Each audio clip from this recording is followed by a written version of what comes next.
Alhamdulillahi Rabbil Alamin.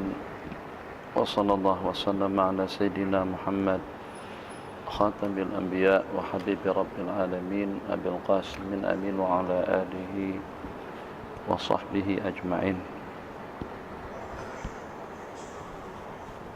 Rabbi shrah li sadri wa yassir li amri wahlul 'uqdatam min lisani yafqahu qawli.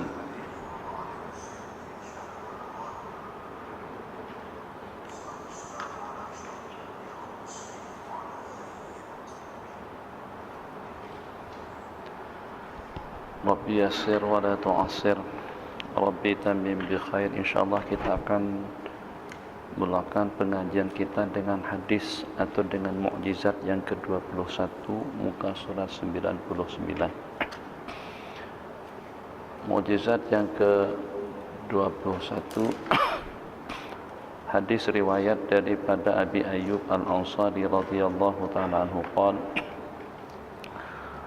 Sana'tu lin-nabi sallallahu alaihi wasallam ta'aman wa li Abi Bakrin qadra ma yakfihi ma' fa'ataituhuma bihi faqala an-nabiy sallallahu alaihi wasallam idhhab fad'u li bi 30 min ashrafil ansar fashaqqa dhalika 'alayya wa kullu ma 'indi shay'un aziduhu faka'anni taghafaltu qala idhhab fad'u li bi 30 min ashrafil ansari fada'awtuhum faja'u faqala at'imu fa'akalu hatta sadaru thumma shahidu annahu Rasulullah sallallahu alaihi wasallam wa baya'uhu qabla an yakhruju thumma qala ad'u li 60 qala wa dhakara al-hadis fa'akala min ta'ami dhalika mi'atan fa'akala min ta'ami dhalika 180 rajula kulluhum minal ansar akhrajahu al-Baihaqi fi Dalail. Hadis yang kita riwayatkan riwayat daripada Imam Al-Baihaqi daripada Sayyiduna Abu Ayyub Al-Ansari. Abu Ayyub Al-Ansari radhiyallahu ta'ala anhu adalah salah seorang daripada sahabat Nabi yang kubur beliau sekarang ada di Cyprus atau Kubrus, Arab sebut Kubrus, di dekat Spanyol atau di Spanyol.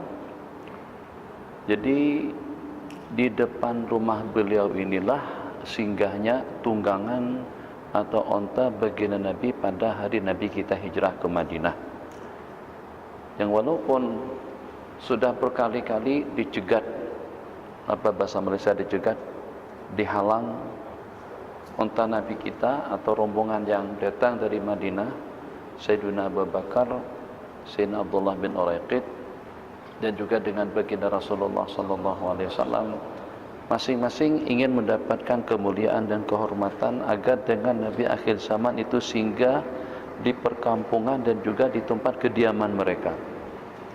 Siapa yang tidak mau? Kalau tidak kenal banyak pun, tapi yang secara pasti beliau adalah utusan Allah, insan yang tidak ada duanya, manusia yang tidak ada tandingannya, penyelamat umat daripada segala problem dan penyelamat umat daripada syirik, ria, ujub dan takabur, bahkan penyelamat umat daripada api neraka, atau katakanlah pembebas umat daripada murka Allah Jalla wa Ala. Jadi masing-masing daripada mereka ingin. Nabi kita kata da'uha fa innaha ma'murah, biarkan saja dia, jangan ada yang menghalang perjalanan ontaku, dia sudah diperintahkan akan singgah di mana. Da'uha, biarkan saja dia berjalan, jangan kacau dia, jangan halang. Jadi bukan Nabi kita menghalang keinginan daripada mereka. Jadi di sini mereka memang melakukan sikap yang sewajarnya, yang pada saat dengan baginda datang berkunjung ke negeri mereka, masing-masing ingin mendapatkan kehormatan, menjadi tuan rumah kepada Sayyiduna Rasulullah sallallahu alaihi wasallam. Jadi cukup bijaksana daripada baginda, dan itu adalah penataan daripada Allah Jalla wa Ala, akan menimbulkan rasa kurang nyaman kalau pada saat saya perkenankan jemputan daripada Ustaz Ahmad, terus saya singgah di Kulai, singgah di Sungkai. Jadi kata Bang Sanusi, kenapa tidak ke Perlis saja? Itu kan darsunnah di situ tuh. Kenapa sehingga disungkai? Jadi antara Perak dengan darsunnah ini tidak pernah akur. Kenapa? Sebab fatwa daripada mufti di sana mengharamkan orang-orang Salafi atau juga Wahabi untuk berceramah di Kulai atau juga di Perak secara amnya. Begitu juga sebaliknya. Anak singgah di mana pun, singgah di tempat Ustaz Hanif. Jadi kata kawan-kawan, kenapa singgah di situ? Rumah Ustaz Hanif tak cakap manapun atau tak cantik manapun, tak luas manapun, misalnya saja. Jadi akan menimbulkan berbagai pertanyaan. Jadi untuk mengatasi semuanya punya keinginan dan juga semuanya menyimpan rasa hormat dan ta'zim kepada Sayyidina Rasulullah sallallahu alaihi wasallam, supaya hari kedatangan baginda memang betul-betul membawa rahmah dan ketenangan batin dan hati mereka masing-masing. Jadi bagaimana caranya? Cukup bijaksana. Cara baginda memang itu sudah diatur oleh Allah Jalla wa'ala. Allah yang maha bijaksana, yang maha mengatur, yang walaupun pada malam hari itu Nabi kita dikepung atau juga dikelilingi oleh sejumlah tidak kurang daripada 50 orang pemuda dengan senjata lengkap mereka, dengan pedangnya, tombaknya, yadribuna darbata rajulin wahid, akan menyerbu dan menyerang baginda secara serentak. Tapi dengan lantunan ayat yang Nabi kita bacakan daripada permulaan Yasin sampai kepada وَجَعَلْنَا مِنْ بَيْنِ أَيْدِيهِمْ سَدًّا وَمِنْ خَلْفِهِمْ سَدًّا فَأَغْشَيْنَاهُمْ فَهُمْ لَا يُبْصِرُونَ. Ja'alna min baini aidihim, kami letakkan daripada hadapan mereka, min baini aidihim saddan, penutup, penghalang, wa ja'alna min baini aidihim saddan wa min khalfihim, dan juga daripada belakang mereka saddan, fa aghshaynahum, dan kami hijab, kami tutup pandangan mata mereka atau pandangan mata kepala mereka, sehingga dengan mereka tidak dapat melihat perjalanan Nabi kita keluar pada malam hari itu. Dan Nabi kita pula mungkin dengan kita biasalah, kalau pada saat dengan seseorang itu sudah bertujuan jahat, ternyata kita dapat mengatasi masalah, ya sedikitlah tak apalah gitu, kita tumbuk sedikit. Jadi dengan baginda tak tumbuk mereka, mereka yang sedang terpukau. Jadi seperti dihipnotis, apa hipnotis bahasa sini, seperti yang sedang dihipnotisnya, gitu. Semuanya yang 50 orang tadi itu, Nabi kita hanya baca ayat saja, bukan baca surah Kahfi, tak baca manzil sepanjang manzil, tidak. Ya siapa dulu, siapa kita, siapa baginda. Kalau dengan baginda tidak membaca bacaan semacam itu pun akan mendapatkan perlindungan dan pemeliharaan daripada Allah Jalla wa'ala. Nabi kita berjalan, Nabi kita bukan melawak, Nabi kita ambil pasir, syahatil wujuh, akan tertutup dan terhalang dan akan sampai kepada pandangan mereka semuanya.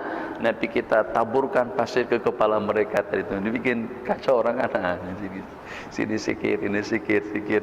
Yang sudah tegamak atau yang sudah tegamam tadi, yang sudah tegamam tadi itu, Nabi kita letakkan pasir di kepala mereka. Yang pada saat mereka dijaga, Nabi kita udah di perjalanan sudah jauh, udah hampir sampai di mana, baru mereka dijaga, baru mereka tersedar. Yang pada waktu itu paling tidak akan mengambil sekian waktu juga pada waktu antara sama mereka bergaduh. Enti jangan macam-macam dengan aku, nanti kenapa letakkan debu ke kepalaku? Kata satu, ente juga jangan macam-macam. Kita sama-sama gagal sekarang, gagal sama gagal, tapi jangan buat benda macam tu. Akhirnya bergaduh dulu mereka di situ. Jadi masa pergaduhan mereka tadi itu, Nabi kita semakin jauh lagi daripada pandangan mereka. Allah yang maha kuasa untuk menyelamatkan baginda daripada cangkraman 50 orang pemuda daripada berbagai kampung atau daripada berbagai daerah. Kenapa dihantar daripada tiap daerah kumpulan? Supaya darah baginda itu akan terbagi-bagi kepada beberapa kabilah. Kalau satu kabilah saja, nanti dengan kabilah Bani Abdul Muttalib akan menyerang mereka. Tapi pada saat terbagi-bagi begitu, mereka tidak akan boleh menuntut. Nuntut macam mana? Terbagi kepada 50 kumpulan. Mau tidak mau dengan Banu Hashim dan juga dengan Bani Muttalib akan restu dan ridha untuk menerima fidyah atau juga diah daripada mereka. Kelanjutan cerita, Nabi kita kata da'uha, untuk tidak terjadi perpecahan, pertelingkahan, permusuhan, lebih-lebih lagi pada hari yang pertama. Bahkan langkah pertama yang Nabi kita lakukan setelah Nabi kita sampai ke Madinah, mempersaudarakan antara kaum Muhajirun dan Ansar. Al-Mu'akhad, itu persatuan, itu perpaduan. Jadi agama kita sangat-sangat menggalakkan dan juga sangat-sangat menginginkan agar dengan kita bersatu padu. Jangan tengok rupa, jangan tengok daripada bangsa mana, daerah mana, keturunan mana, marga mana. Jadi Nabi kita bersabda, kullukum, daripada Tun kepada Tan Sri, kepada Datu, kepada yang di bawahnya, daripada presiden sampai kepada rakyat jelata, daripada yang tertinggi sampai kepada manusia biasa, kullukum, yang hidungnya mancung, yang janggutnya tebal dan panjang, yang badannya besar dan gemuk, yang pemikirannya jenius dan hebat, kullukum, semuanya daripada kalian li Adam wa Adamu min turab. Semuanya daripada kalian itu daripada Nabiullah Adam, dan Nabiullah Adam berasalkan daripada tanah. Artinya apa? Pada saat dengan kita tahu asal muasal kita adalah daripada tanah, kita berasalkan daripada asal yang sama. Jadi yang walaupun mungkin dengan kita merasa kita ada jabatan, kita ada kedudukan, kita ada pangkat, kita ada ilmu, yang itu kadang-kadang yang menjadi asbab seseorang berpandangan sinis kepada orang lain. Sepatutnya tidak seperti itu. Gara-gara karena ilmunya, pandangannya lain kepada orang lain. Kenapa? Karena dia beranggapan dia tahu, orang tidak. Gara-gara karena duitnya, hartanya, jabatannya, makanya itu kita menjerit-jerit kepada siapa? Itu biasanya kepada orang yang di bawah kita. Jarang kita menjerit kepada atasan. Kru tak akan marah kepada ketua bagian atau juga kepada ketua pengarah. Awak ni tak reti buat kerja kak? Tak ada. Yang cakap macam tu ketua pengarah kepada kru dan juga kepada anak buahnya. Kenapa? Karena jabatan. Kenapa? Karena kedudukan. Kenapa? Karena pangkat. Jadi untuk menyatu padukan hati manusia supaya nanti dengan kita tidak merasa lebih mulia, tidak merasa lebih hebat, tidak merasa lebih tinggi daripada yang lain, maka Nabi kita sebutkan asal muasal kita dengan mengingat asal muasal yang sama. Satu, daripada tanah, daripada silsilah Nabiullah Adam alaihi salam. Yang kedua, daripada setetes air mani yang kotor dan juga keluar daripada saluran yang sama. Tidak ada yang keluarnya daripada hidung, tak ada yang keluarnya daripada mulut, tak ada yang keluarnya daripada telinga, semuanya keluarnya daripada situ. Keluarnya daripada makhrajil baul, di mana dengan seseorang mengeluarkan air kencingnya, atau air kecilnya, dari situlah keluar asal muasal manusia berupa setetes air mani atau juga dengan sperma yang keluar daripada suami yang terpancut, minta maaf dengan bahasanya, ke dalam rahim pasangan dia sendiri. Kembali terlalu panjang kalau macam ni tak habis kitab. Bismillahirrahmanirrahim. Jadi dengan mukjizat yang pertama, Nabi kita singgah di tempat Abu Ayyub Al-Ansari radhiyallahu taala anhu. Macam mana pun untuk kelengkapan daripada cerita supaya kita tahu siapa Abu Ayyub. Abu Ayyub ini adalah silsilah atau keturunan daripada gabungan 400 ulama yang ditinggalkan oleh Raja Tubba untuk duduk di Madinah. Jadi dengan Raja Tubba, dengan kajian kitab-kitab terdahulu, Taurat, Injil dan Zabur, dan juga dengan kitab-kitab lainnya, Suhufi Ibrahim wa Musa, setelah dibaca dan dipelajari bahwasanya kemunculan Nabi akhir zaman itu sudah dekat. Maka pada saat Raja Tubba, Raja Yaman, adil, bijaksana, bagus dan lain sebagainya, Raja Tubba betul-betul mengimani dan mempercayai tentang kebangkitan Nabi akhir zaman dan juga percaya dan bersyahadat. Maka pada waktu itu Raja Tubba membawa serombongan ulama yang saya baca di dalam kitab Umdatul Qari, tidak kurang daripada 400 orang alim daripada Yaman untuk membaiat Rasulullah sallallahu alaihi wasallam dengan perjalanan waktu untuk melaksanakan ibadah haji. Malang nasib daripada Raja Tubba apa yang dicadangkan dan yang diinginkan tadi itu tidak kesampaian. Pada saat sampai ke Hijaz ternyata dengan baginda Nabi masih belum dibangkit oleh Allah. Jadi selisih waktu. Maka pada saat pelaksanaan ibadah haji dah selesai, haji sebelumnya orang-orang Quraisy melaksanakan haji tiap tahun. Hanya bedanya kalau pada waktu mereka datang ke Mekah tak ada pakaian yang bersih, mereka akan tawaf bugil. Itu saja perbedaannya. Ini pakaian kemarin pergi ke kelab malam, ini baju kemarin digunakan bawa ke tepi pantai, ini pergi ke janda baik tapi bukan buat benda yang baik. Jandanya baik tapi perbuatannya tidak baik. Jadi saat ketika teringat dengan benda-benda kotor macam itu, akhirnya dia merasa bersalah betul kalau memakai pakaian yang ternodai dengan maksiat dan kemungkaran untuk tawaf di seputar Ka'bah.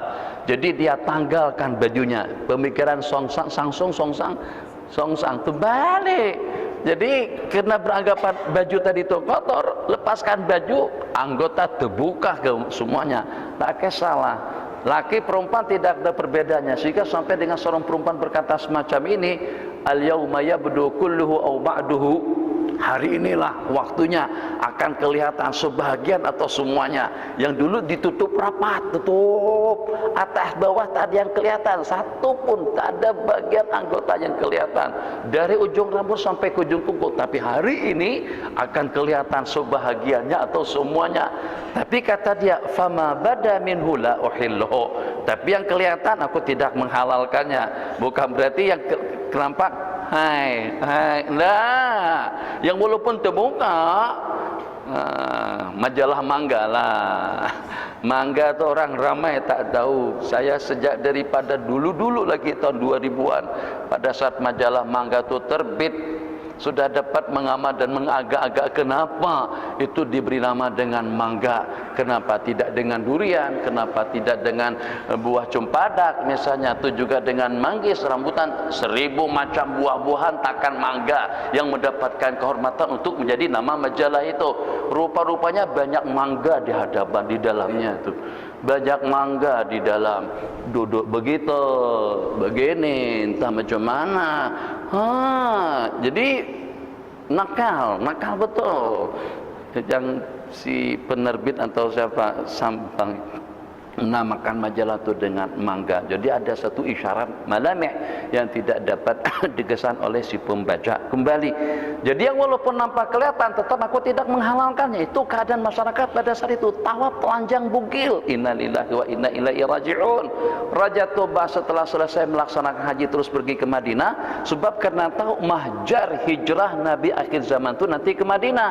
Setelah sampai ke Madinah ditunggu yang akhirnya 400 ulama yang dibawa oleh Raja Yaman, Raja Tuba tadi itu dikawinkan dengan 400 orang wanita, dikawinkan dengan wasiat nanti kalau Allah takdirkan atau pada saat kemunculan Nabi akhir zaman, maka sampaikan pembaiatanku, syahadahku, penyaksianku dengan Nabi akhir zaman. Itu ditinggalkan dan dititipkan pesan tadi itu kepada 400 ulama yang pada saat itu mereka memilih untuk menetap berdomisili tinggal di Madinah daripada balik kembali ke Yaman bersama Raja Tuba. Raja Tuba kembali ke Yaman, sementara yang 400 orang ulama tadi itu tinggal di Madinah berketurunan.